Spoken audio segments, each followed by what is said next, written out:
What is the future of smart cities in the post-COVID world?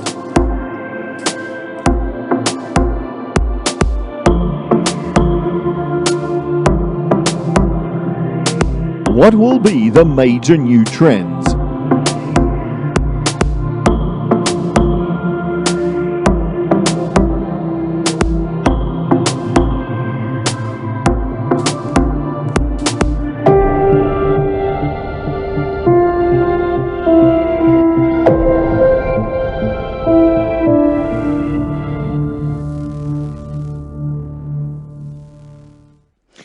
As the moderator of the panel, please welcome on stage Mr. Norbert Csizmadia, President of the Board of Trustees at the Pallas Athéné Domus Meriti Foundation, Chairman of the Board of Trustees of the John von Neumann University of Kecskemét. Mr. Csizmadia, it is a really great pleasure to have you here. In this panel, you and your guests will be talking about cities, technology, and connectivity. If I'm not mistaken, your book, which is called Geofusion, discusses similar topics. Could you please introduce the book and its main messages to us? Thank you, yes. Geography.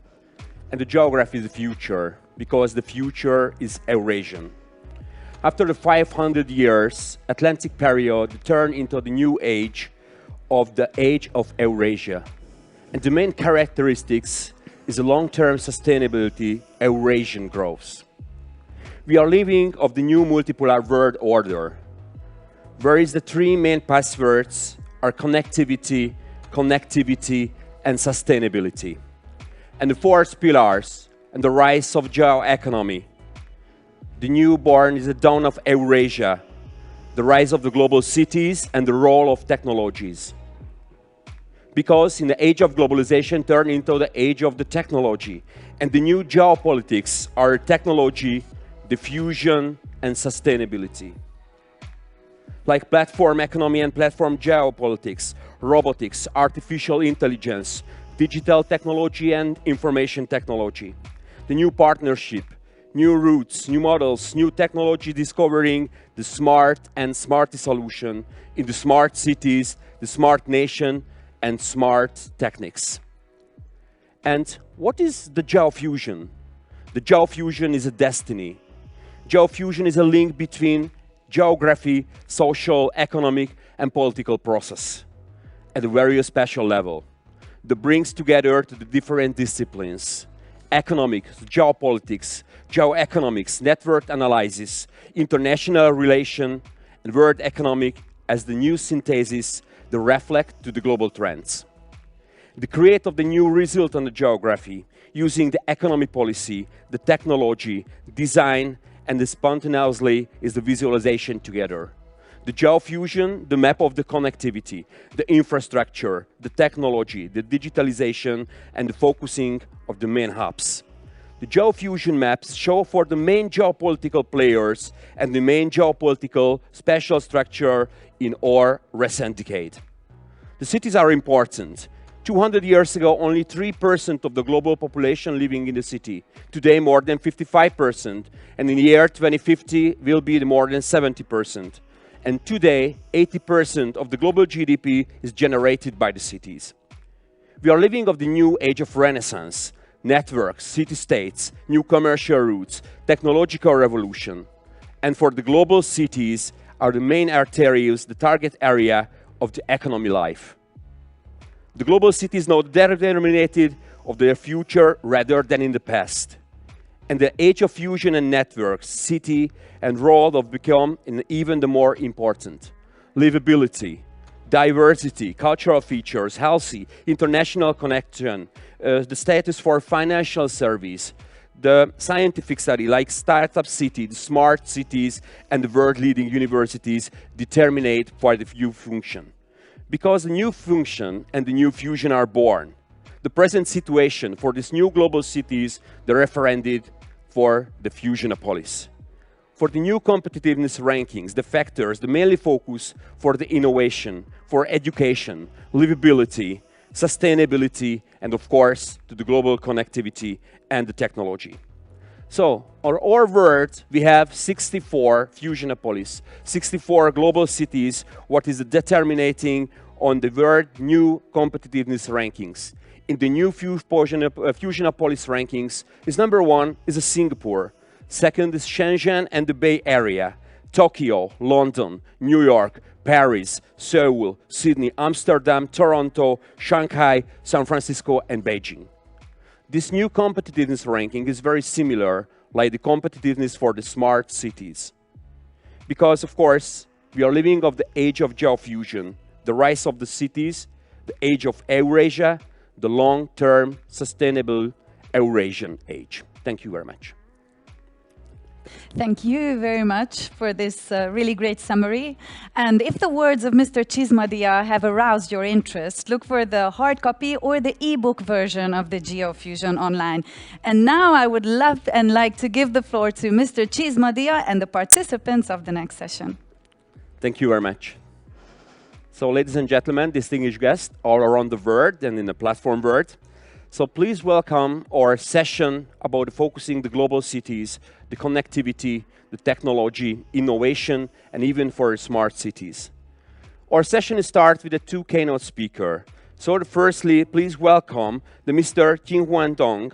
He's the Director General of China Construction for 5th Engineer Division of the Corporation Limited at the China State Construction and Engineering Corporation. This corporation, the largest construction company all around the world, and this company they built in Wuhan, the hospital, in this year, in February, the planning and building until the 10 days. Mr. Jiang is an economist and expert in the construction sector, and he has the various position at the management construction corporation during his career. Please welcome on the stage, on the screen, the Mr. Jinhuan Jiang.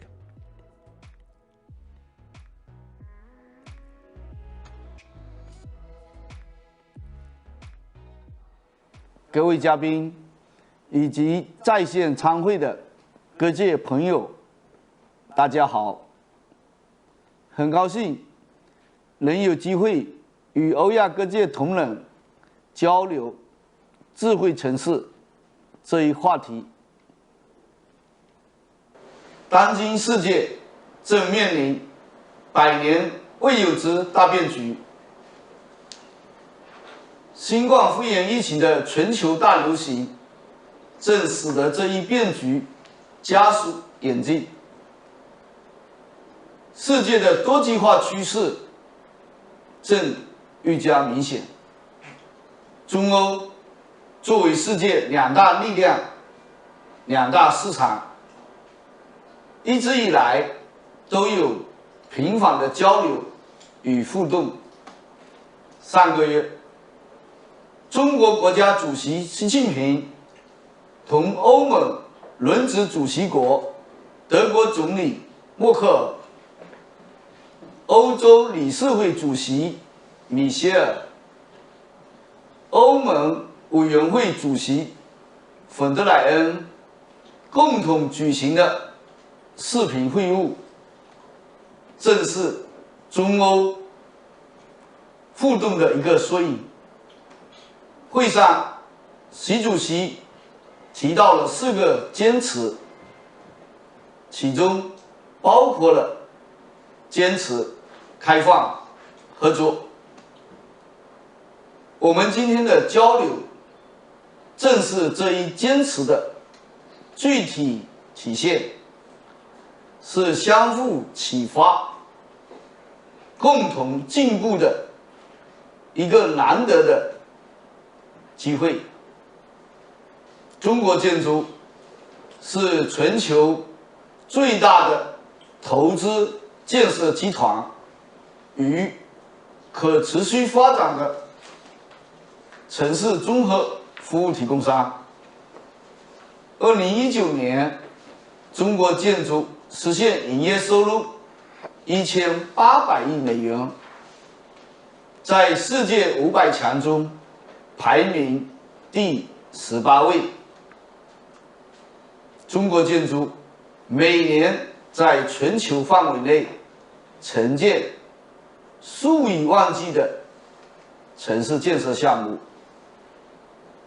作为一家全球化的投资建设集团，“一带一路”倡议的践行者，我们一直致力于为全球客户创造更大价值，积极参与欧亚大陆各区域的基础设施、城市建筑等各种类型的建设工程，努力为中欧之间的交流与合作做出自己的贡献。拓展幸福空间一直是我们的企业使命。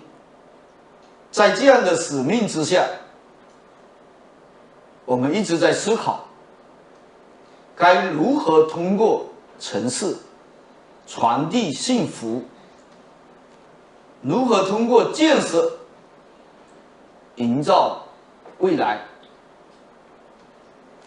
在大量的项目开发实践中，我们深刻认识到，数字化与智能化正是拓展幸福空间的最佳方式之一，是工程建筑业发展的必然趋势，也是城市发展的必然趋势。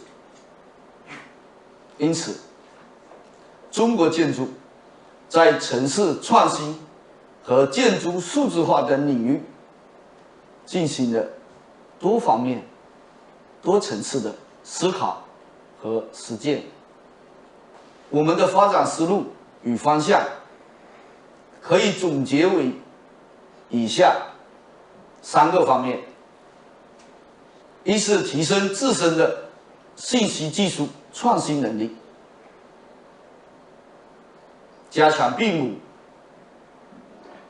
物联网、大数据、云计算、人工智能、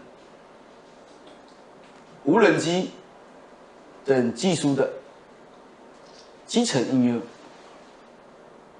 二是大力推动新型建筑工业化，发展装配式建筑，推行数字化设计，推动构件和部件标准化。三是发展智能建造，推动自动化施工机械、建筑机器人、3D 打印等技术的应用。在上述思路方向的指引下，我们进行了大量的创新实践。我们自主研发了基于并母技术的设计管理、施工管理、运维管理等平台，研发了高度集成的工程信息管理平台，为工程建设从数字化到智能化发展奠定了基础，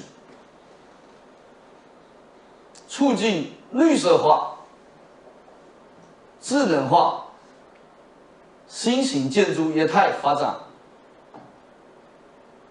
我们建立了一套地铁、车站智能建造新技术体系，以地铁、车站智能化建造以及工程信息的高度集成共享为目标，形成集实验、探测、评价及控制一体化的大型复杂地铁施工、智能制造、新技术体系。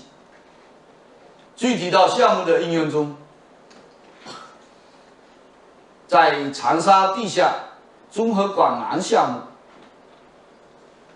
我们首创结合 BIM 加 GIS 体系架构，形成了一个监控中心，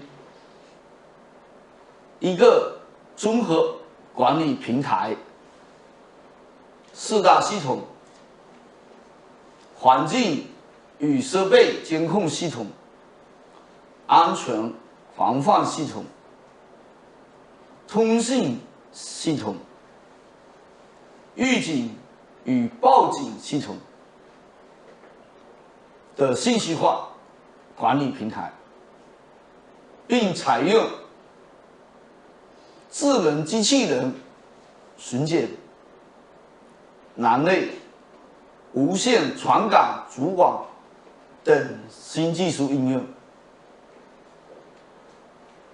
确保了项目建成后的智能化运营管理。在湘江欢乐城项目，我们运用 BIM 3维地质建模，优化溶洞处理方案，运用倾斜摄影测量，制定边坡检测方案，运用3维激光扫描地形，进行塌掉难点分析，运用3维扫描技术，模拟设备安装，为项目解决大量实际问题。以上的这些创新实践，让我们进一步确定数字化的真正浪潮将体现为智慧城市的出现。数字技术的大量应用将会使传统建筑业焕发出新的生机。智慧城市已经来到现实。随着数字技术的不断应用和实践经验的不断积累，现在的中国建筑已经成为全球最大的智慧城市建造商和运营商。我们正和城市一起接受数字技术带来的升级。中欧两国长久以来都是全面战略伙伴。匈牙利是第一个加入“一带一路”倡议的欧洲国家，是中资企业在中东欧投资最多的国家，也是17+1合作中最重要的国家。今年疫情爆发以来，两国的互动更是双方深度和互信的最好证明。作为中国建筑的骨干成员企业，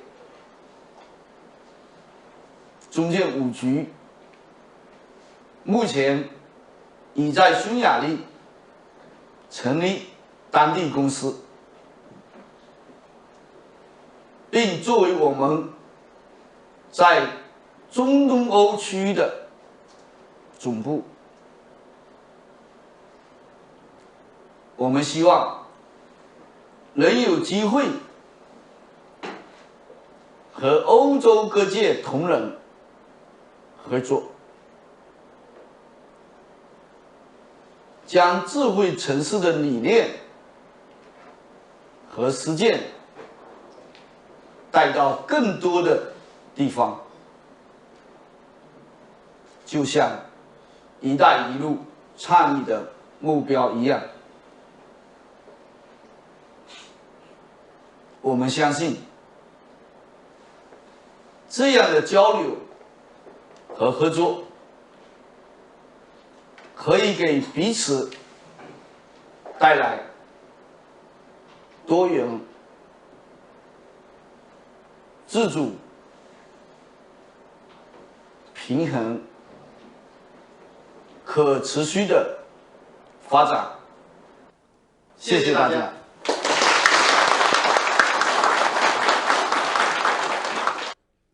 Thank you very much, Mr. Yang, your presentation for the keynotes, and I agree that urbanization, sustainability, technology, how is important it is together.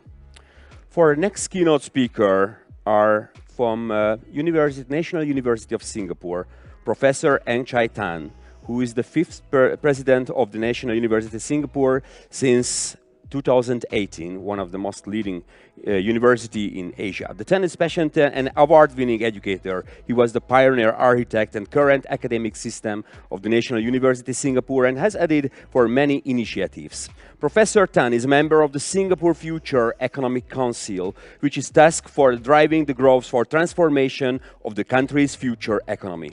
He's a board of the Agency Science, Technology and Research and the National Research Foundation. So please, Professor Tan, the stage and the screen is yours. Welcome to being here with us. Well, good afternoon and good evening to all our panel members as well as participants. I'm really honored to be here to share some views for this Eurasia Forum 2020. If you allowed me, I'd like to share screen and speak from the screen. Well, I would like to start with what President Sismedia mentioned earlier, that the world is actually becoming more urban. According to the UN, 68% of the world's population are expected to be living in cities by the year 2050. And in fact, 90% of this increase will be taking place in Asia and in Africa. Now, first, let me preface by defining what a smart city is. And I'll take a working definition from Deloitte. Well, a successful smart city will depend upon driving innovative solutions across 6 domains. And these are the 6 domains: economy, environment and energy, government and education, living and health, safety and security, as well as mobility. Now, of course, megacities or big cities can go either of these 2 ways, whether it becomes a transformative opportunity for new learning, new living, or they are actually unsurmountable sustainability challenge.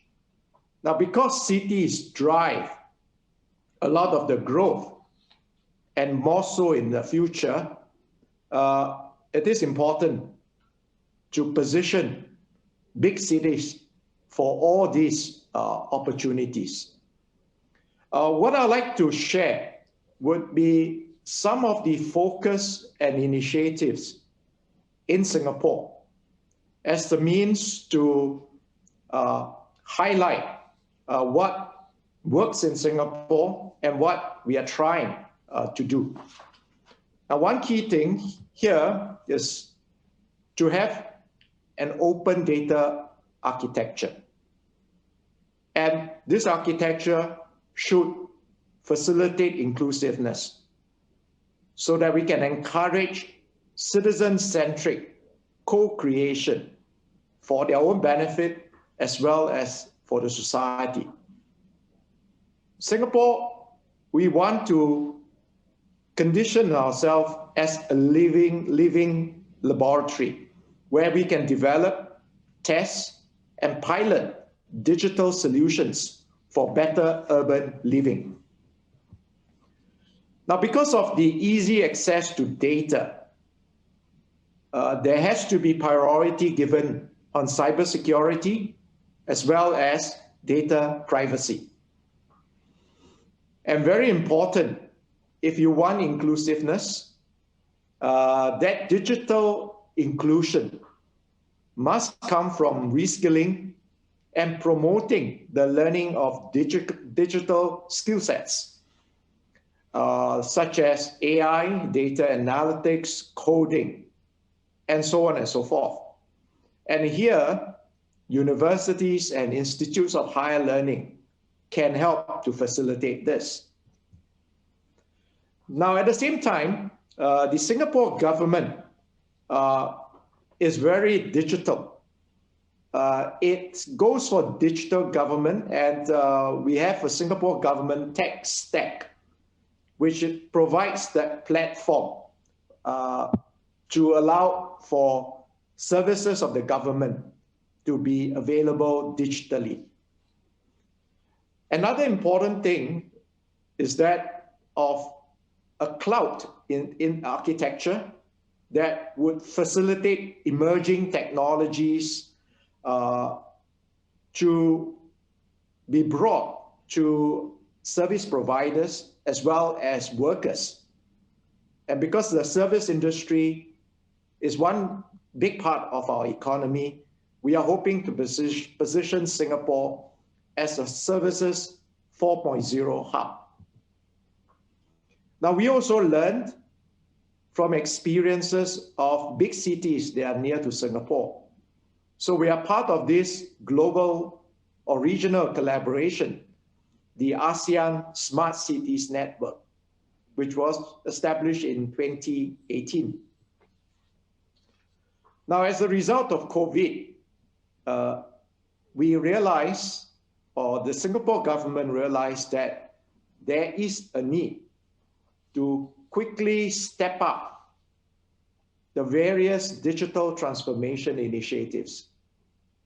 There's no returning to the pre-COVID era, and we have actually to move much faster. So some funds have been set aside to enable digital enablement as a key strategy for more productive and resilient businesses, particularly the small and medium enterprises, or the SMEs. We also entered into new virtual networks, such as the digital economy agreements with countries like Australia, Chile, and New Zealand. And this provides interoperability of standards and systems as well as support. And earlier I've mentioned that a native cloud architecture will facilitate a service 4.0 economy where technology would augment the workforce. Training and equipping people so that they are digitally enabled will be one key and important strategy. So the government has now set aside about $2 billion to help about 100,000 Singaporeans accelerate industry as well as skills development. And there is also a digital office that was set up during the COVID pandemic. And the role of this digital office is really to help every individual, particularly senior citizens, every worker, and every business to go digital. Now, these are some highlights of some of the things that we do. And in my last slide, I'd like to just quickly summarize some broad strategies that the Singapore government has used. One most important and fundamental is to make sure that we have a sound IT infrastructure for seamless connectivity. Singapore is small, so fortunately, more than 90% of our households have access to internet and also a computer. And in fact, our mobile penetration is pretty high. It's 150%. So we carry a lot of handphones individually. It is important to have an open data architecture, but also a safe data architecture. So cybersecurity actually underpins a lot of our digital efforts. It is important to protect users and also to inspire trust in a digital future. So with this, we have a trusted regulatory framework. We set up the Personal Data Protection Act in 2012. We also created the Cybersecurity Act 2018. And the whole idea is to have an integrated data management framework to promote sharing of data between government agencies, support decision-making, operations, and service delivery, and also to allow trusted companies and industry players to tap on all this. I have alluded to the inclusiveness as an important underpinning pillar of a smart city. So how do we go about having a big proportion of our population digitally enabled? And of course, this has to build around one, digital access, digital literacy, as well as digital participation. Now, the driving forces would be the skilled tech talents. And this is where we want to focus on some key industries like health, education, transport, finance, and urban solutions. So you have actually heard our Chief Technology Officer from our Monetary Authority of Singapore, how our Monetary Authority of Singapore is actually driving a lot of these key changes. The industry and the startup ecosystem has to be a key part of it. And likewise, the tech-enabled industry sectors. A lot has been invested. So the government has invested about $4.5 billion on industry transformation program under the Future Economy Council. And they are actually spread across 6 key clusters that contributes to about 80% of Singapore's GDP. And the clusters are manufacturing, built environment, trade and connectivity, domestic services, modern services, and lifestyles. And under the 4 key pillars of productivity, jobs and skills, innovation, as well as trade and internationalization. So this, in a way, summarizes the key ideas and drivers for smart city or smart nation in Singapore. Thank you very much for giving me this opportunity. Over to you. Thank you very much, Professor Tan, and congratulations, you're really the smart and dynamic presentation. So, of course, Singapore, not just only one of the most leading the startup city in the world, but it's the first smart nation since end of 2014. Can I ask for 2 questions? The first is, which Singapore the best practice could adapt it for other cities around the world as well? And the second one is, do you see the COVID pandemic primarily or challenge rather than opportunity that will make for the smart cities even more effective in the long run? Well, thank you. I've alluded to that in my presentation. And also, I am very mindful that different countries would have very different environments and also different practices. So I would not be too presumptuous. But in the Singapore context, we find that, one, having a very solid, robust IT infrastructure is key. Right? Having a very robust infrastructure supported by a very strong and trusted regulatory framework. So that's key. The second important component is how to make digital skills more inclusive. Right? And that's where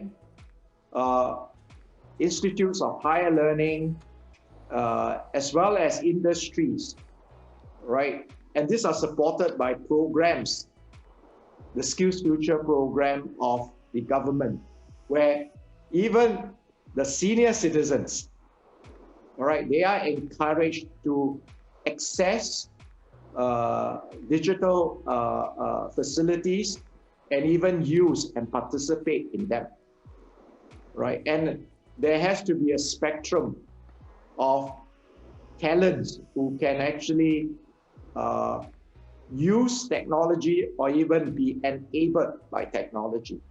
So these are the 2 important things that works extremely well for Singapore. Now, your second question, COVID-19. COVID-19 has actually been a big setback for Singapore, as well as for many nations. And we see it as a big reset button. But we also see that this is really a good opportunity for Singapore, right, to gear ourselves on a stronger trajectory. Right. So you'll notice that we have now hastened, and the government has invested a lot of funding to allow companies to really go digital. And what I've described to you are some of the initiatives by government to nudge and to push companies and to train the manpower so that we can actually go on a steeper trajectory. This is still work in progress. It's very challenging, and but I think we have to start from somewhere. Thank you.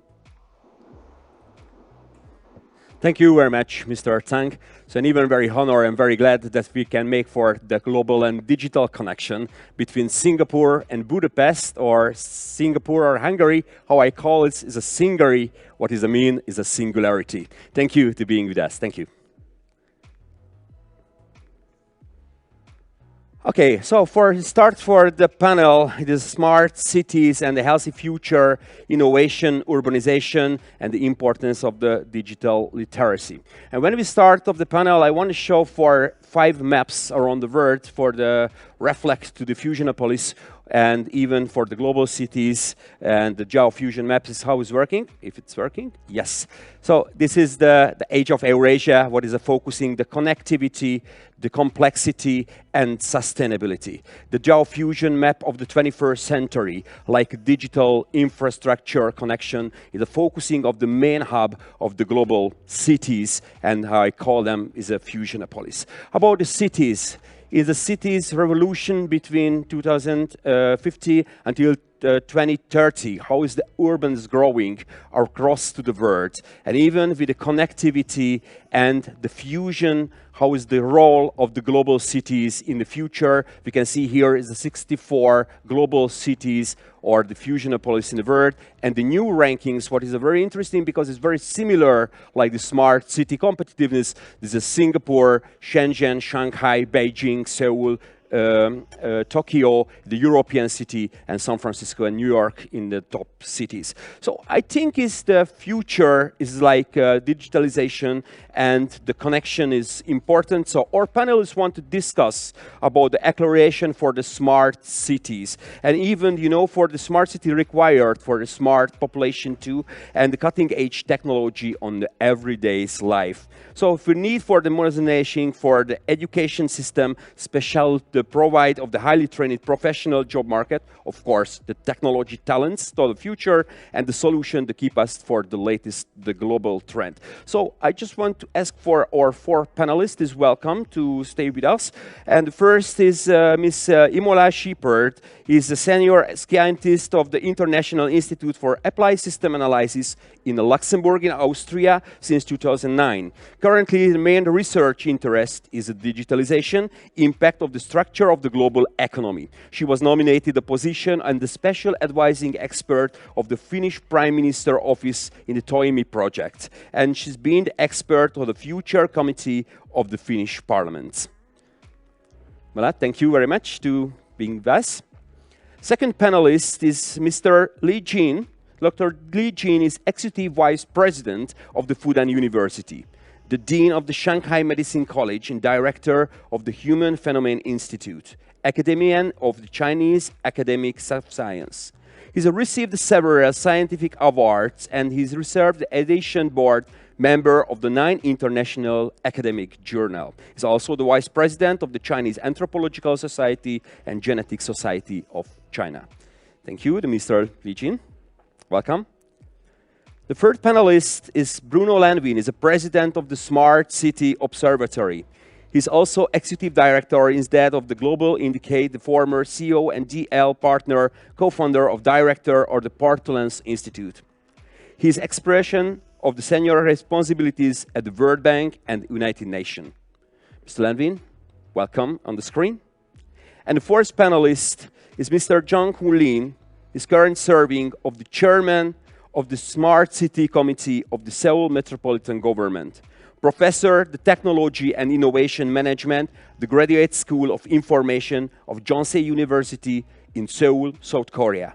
He's recognized one of the leading smart city experts around the world, and has been involved with several leading smart city national initiatives and the different projects.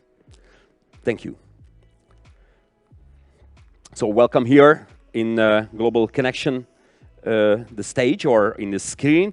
And I want to ask for the first question, and you can answer, so it's not the different cases. The first question, how do you see the future of the cities after the pandemic? What is the smart tools can be used in such a situation to make city more attractive and safer? So, Jung-Hyu, you are here. Just please give the answer. Hi. Good evening here. Thanks for the invitation again. And I'm very honored to be here as well. And I think this on-tech society, which is online and on-tech, is creating the new kind of way of working and moving and living as well. So in Korea, already the way of working is changing the culture of traditional companies as well. And they're like, for example, like LG, that they're no longer working for the 5 days, but 3 days. And I think that this is a significant change in terms of culture as well. The moving is also, using this kind of the virtual reality tools, and this kind of technology is actually helping this kind of shaping the new way of working, what we call it smart working. Moving in terms of personal mobility is becoming very popular due to this pandemic situations, and this personal mobility becoming very popular for the short distance traveling, which is combined with the large transportation system, what we call as a MaaS, which is mobility as a service as well. And this is actually, again, using the very different kind of the transportation mode and accelerating the automobile companies to think about the changing the new product design as well.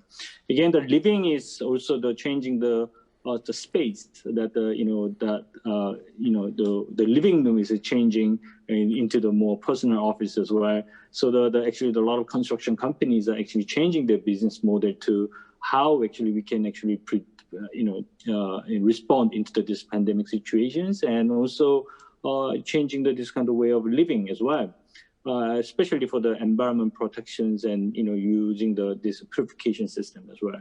But most of the changing this life, but again, the emphasis on the how we actually build up the safety network, which is we talk about the inclusive smart city as well. If I may introduce our systems in Korea, that when the pandemic was happened, actually we build epidemiological investigation support systems using the Smart Data Hub platform. What it is a KDCA, which is a Korea Disease Control Prevention Agency, is working with the 22 credit card company, as well as the 3 major mobile operators in Korea. Again, the Korean National Policy Agency together, and work together as a system actually autonomously track and trace how the positive case patients are within 10 minutes, while it used to take the actually every 24 hours to investigate, to obtain the analyzing the information about the patient travel routes and the credit card usage as well. And this actually significantly reduced the amount of productivity, how actually we can actually prevent the pandemic situation in advance as well. For each post case, they test more than 100 close contact as well. Self-quarantine applications to help actually the people's health conditions and notify the officials twice a day automatically as well. And also we even have an AI monitoring core system to manage the, checking if the monitor subject has been symptoms such as a fever or cough, and which significantly reduce the labor force to handle the actually as in the call center as well. And actually, this actually conclude into what we call as how the city can respond into this kind of urban agility, and this becoming very crucial. And I think the role of public value of the smart city becoming even greater than before during this pandemic, and I think that the technologies will help to improve these problems over the time as well. Thank you. Thank you very much. Other solution?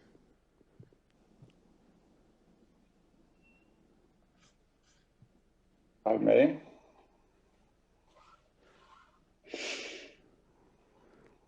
Bruno Lavin. Yes, thank you very much. I think the issue we have is that predicting the future is extremely difficult, and the COVID crisis has not made it any easier. So I'm very happy to see Professor Tan on this call. We have not met in quite a bit of time, but many of the points he mentioned, I think, are critically important to try and identify what would be the roles of smart cities in the future. And one critical element is that you cannot improve what you cannot measure.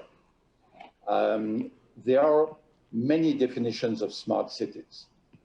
Within those definitions, there are elements that we can measure. And I will use only one slide. I don't know if it can be projected on the screen now, but basically we've been publishing over the last few years with the cooperation of IMD in Switzerland and the Singapore University for Technology and Design, SUTD, a smart city index. And there are many smart city indices. The particularity of this one is to be based on perception. That is, on one side, we try to measure what exists in terms of available tools, technologies, smart driving, smart parking, smart grids, whatever smart you can think of. But on the other side, we've been trying to measure the impact on people. Is that making our smart cities more lovable and livable? And there we try to identify the reactions from business, from citizens, from different sources of judgment on what smart cities should be. And the COVID crisis has been pretty instrumental in helping us do that. The way I would summarize it is the following.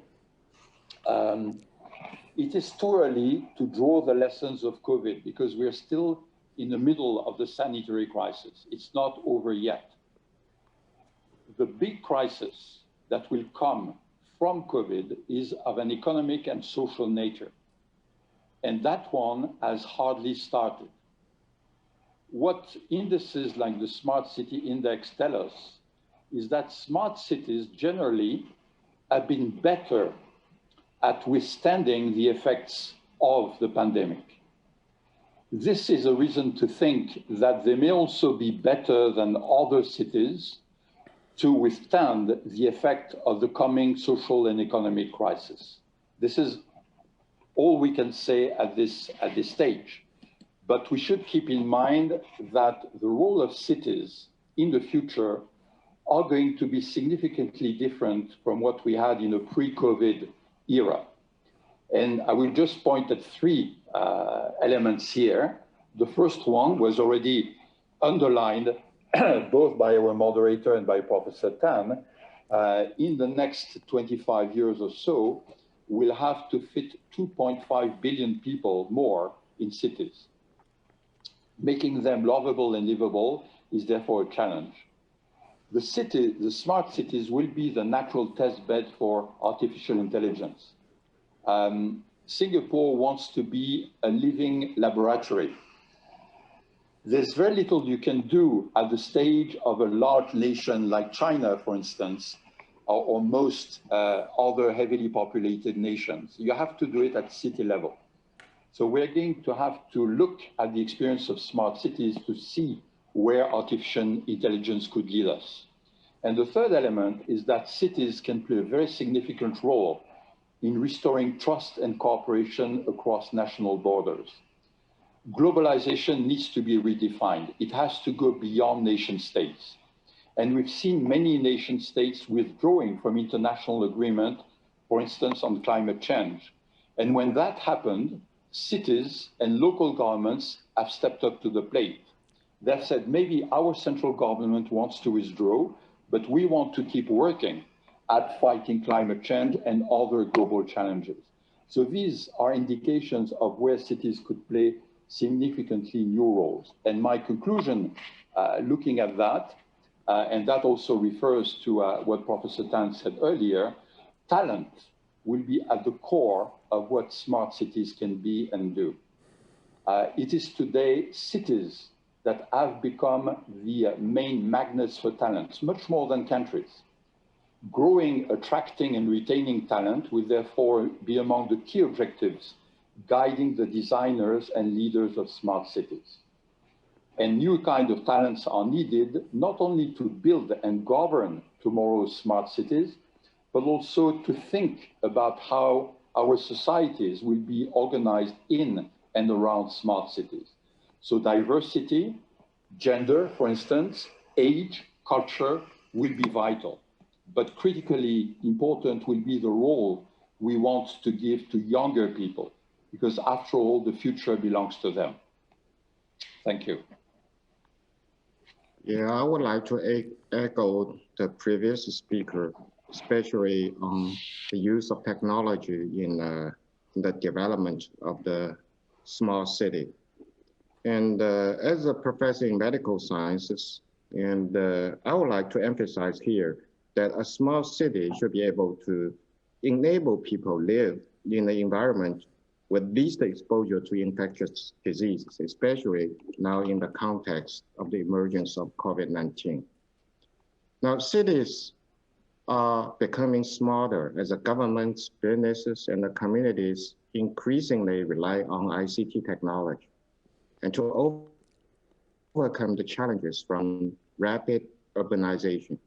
And what makes a city smart is the combined use of software systems, server infrastructure, networks infrastructure, and the client devices to better connect 7 critical city infrastructure components and services. They are city administration, education, healthcare, public safety, real estate, transportation, and utilities. Now, the concept of smart city is pushing policymakers at all levels of governments and their technology teams to further evaluate emerging technologies and engage with key stakeholders within and outside of their organization. Now, today, I would like to share a case of how a local government utilized a smart city in a smart city infrastructure to ensure a healthy and a safe environment for her citizens during this COVID-19 pandemic. And next slide, please. Shanghai, as a metropolis with more than 24 million residents, only has 342 confirmed local cases up to now, as the only entry point for China for almost 3 months at the beginning of the pandemic. And one of the major entry points for most of the time during the pandemic. The imported case reached 733, which is more than double the number of local cases, but all effectively contained. So in this sense, Shanghai is no doubt one of the smartest cities in managing the COVID-19. And one of the key factors of this success is the local governments, businesses, communities successfully working together to utilize ICT technology to overcome this challenge. And let me show you one example, Shanghai Health Code. Next slide, please. The health code is a QR code that carries the information on the holder's pandemic risk level. And this QR code is generated based on personal declaration. This is very important, the personal declaration in the Shanghai Health Code app. Information provided by ICT-related company, say mobile phone company, an algorithm for evaluating an individual's risk level. Say if a person travels to a place with a high risk of exposure to the pandemic, her code will turn to red after she returns to Shanghai. And the holders of the red code or yellow code have to implement a centralized or home quarantine for 14 days and 7 days respectively. Only the green code holders, as shown in the left picture, are exempt from quarantine. And it becomes the criteria for judging whether to allow a person's access to public facilities, taking public transportations, going back to workplaces, etc. And the evaluation of risk level is not static, and it is dynamically updated to the most current status when a person needs to show the QR code. Leading internet companies such as Tencent and Alibaba participated in the construction of this type of platform for pandemic prevention. And as of February 24th, the health code system has been launched in nearly 200 cities in China, becoming the main method of digital pandemic prevention throughout the country. It is highly efficient in identifying the potential risk of infliction, reducing contagion by excluding high-risk individuals out of public areas and in case of an identified case. It is convenient to locate people with possible contacts. It is a perfect example of how governments, companies, and the communities collaborate to overcome the pandemic challenge by relying on the ICT infrastructure of a small city. Certainly, this system is not perfect. Difficulties including how to protect privacy and how to help citizens, especially senior citizens who actually are not literate sufficiently to use the smartphone. And of course, to be a digital literate demand more effort for better solutions. And I believe, next slide, please. I believe a smart city will lead to a healthy city. And only A healthy city can keep the city economically dynamic and attractive to business. Not only policymakers and the entrepreneurs, but also citizens should collectively engage in the project to make a city smart, as their future quality of life is at stake. Thank you so much for your attention.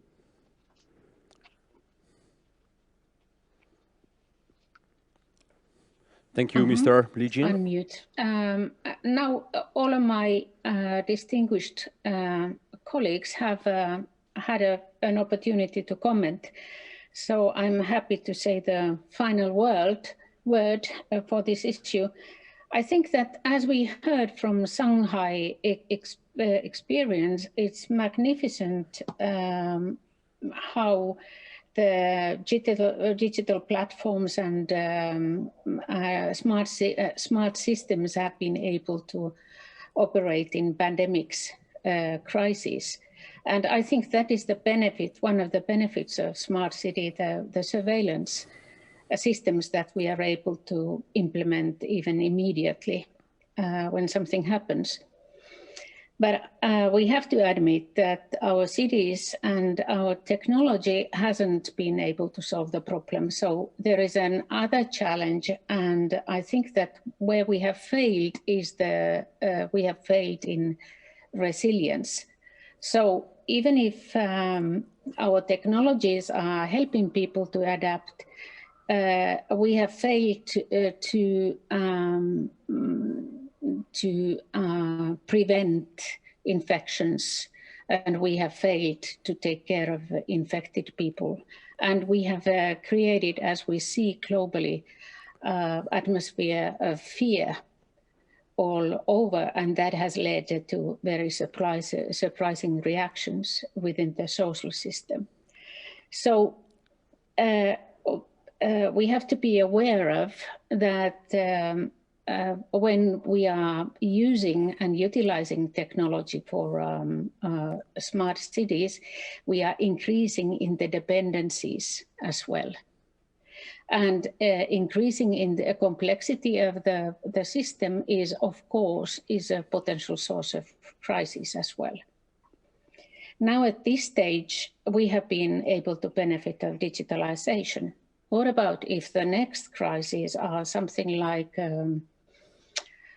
a huge magnetic pulse, and that will destroy our electricity system?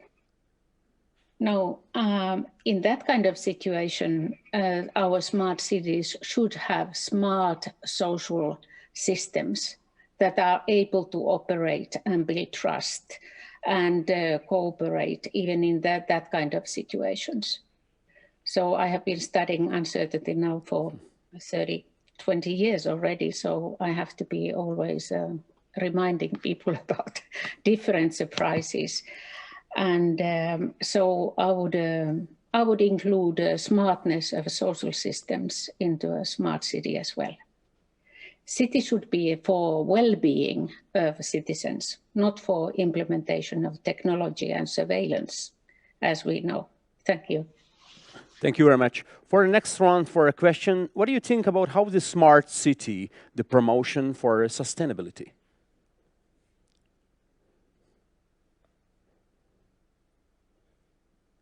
So, Lena, is it first? Yes, I can start here.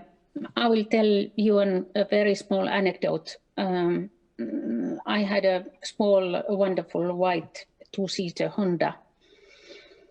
And it was a hybrid, and every time when I drove, it provided me in the dashboard a small flower bench. And when I drove environmental friendly way, I got some more flowers to that graphic design.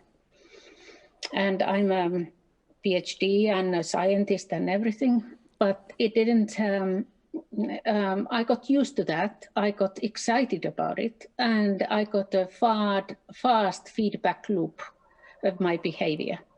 And now this is something that I believe will be really powerful in the smart city, so that if we are able to show people how their everyday decisions, even smaller decisions, impact on emissions or resource efficiency or well-being of nature, this kind of learning curve may drastically change the consumer behavior. And at the end of the day, it's consumer behavior that is defining our success in sustainable futures. Thank you very much. Bruno Lanvin, how do you see for a question for sustainability in the smart cities future?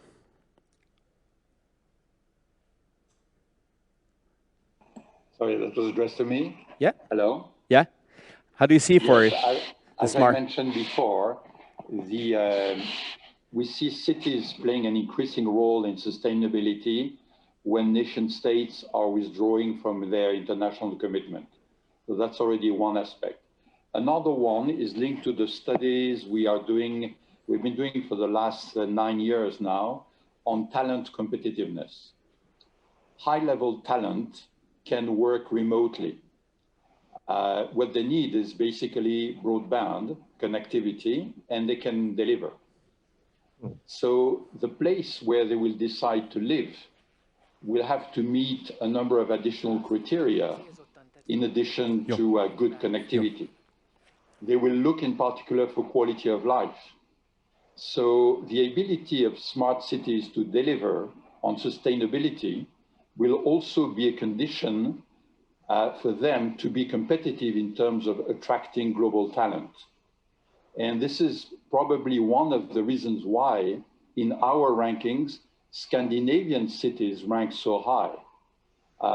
Copenhagen and Amsterdam are fighting for the title of the cities with the highest density of bicycles. This is just one indicator, which is often a summary of the quality of life that people can expect in the city. This is why so many other cities like Paris, for instance, are putting the accent on developing special lanes for bicycles. It may sound like a little element, but as Lina just mentioned, in the end, it is consumer behavior that will make the difference. So if cities see the merit of fighting for sustainability because it's part of their own strategies, we're going to have a winning combination. What's about the situation about the Seoul metropolitan smart city region? So is John Hoolin, how do you see about the balance, the sustainability and technology together, even to reflect for Seoul? I agree with Lina's point of view of the changing the citizens' behavior becoming very important. But I think that most of cities understanding what it is. But I think how actually become promoting the sustainability issues as well. And Bruno mentioned about the international agreement is a big thing that the leadership, but again, this have to be not only from the coming down from the top down, but also the bottom up, how the citizens actually can change their behavior. This can be actually change behavior by using some of the data and open data to actually see how we are doing with this using the renewable energies. By saving these things, what are the incentive systems can promote by the city as well? So there are many actual systems that we have to think about these things, and how actually we're going to change the citizen behavior will be very important to become a green cities as well. Now our president was actually announced that there were going to be $80 billion to invest for the next until 2025 and become a kind of smart city as a nationwide spread of through the new digital New Deal and Green New Deal as well. So we are expecting the quite large kind of investments and on the smart city side. Again, the bottom up of the changing the behavior from through the citizen engagement platform and also the Living Maps programs that will be very promoting highly to rethink about and changing the mindset of the citizens towards the more sustainability city. Thank you. Over to you. Thank you. Can I actually volunteer a point? Yeah, of course. In NUS, we also use our campus as a test bed. And just a year ago, we built the first zero energy building for Singapore. This building actually has an air conditioning system that is actually single pass. And you notice that our traditional air conditioning system usually are multi-pass, but this system is actually single pass, yet it is about 20 to 30% more efficient. And the whole building is powered by 1,260 solar cells. But what is more important or useful is that it is actually built and designed using the 3D point cloud that we have. So we have a virtual NUS, which is a 3D point cloud, and that allows us actually to position the building so as to know where actually we can tap at the beneficial effects of weather, the sun direction, the wind direction, and so on and so forth. We are also going to have, together with this zero energy building, another cluster of buildings which are super low energy. That one actually would be more impactful in the sense that I would say 95% of buildings are existing buildings, and you need to retrofit existing buildings to minimize the energy usage.